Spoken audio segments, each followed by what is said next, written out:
Okay, my name's JT. I'm going to do problem 6.1 number 8 here. Basically, we're trying to find the area that is located between these two equations here, y equals 0, which of course is just the x-axis, and x cubed minus 4x.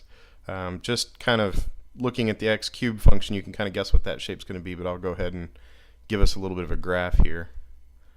Just a real quick idea of what's going on. So it comes up. That should be through the origin, of course.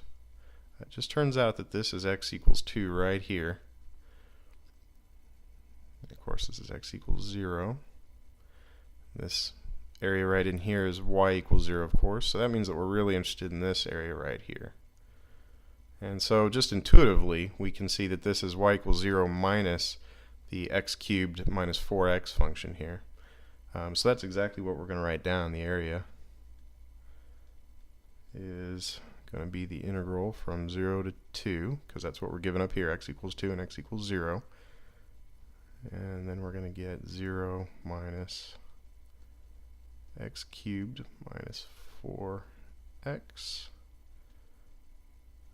dx.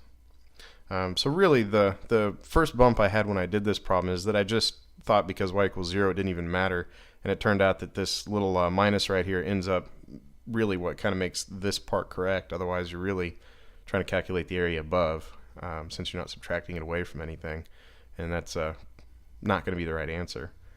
So then we're going to find out that still from 0 to 2, now we can think of this as 4x minus x cubed dx. And then we go ahead and use our knowledge of integration here.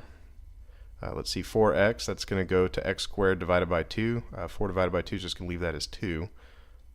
So we're going to have this as 2x squared, and then x to the cubed. X cubed is going to go x to the 4th divided by 4. And we do that from 0 to 2. We can see here that if we plug in, using the first fundamental theorem of calculus, when we plug in 0 here, we're just going to get a 0 term. So really, it's just plugging in 2 is going to give us what we want. And that is going to give us 8 minus 4. And of course, that's just equal to 4. So this area is equal to 4. And that is 6.1, problem number 8. This is JT Mitchum, and I hope that helps somebody.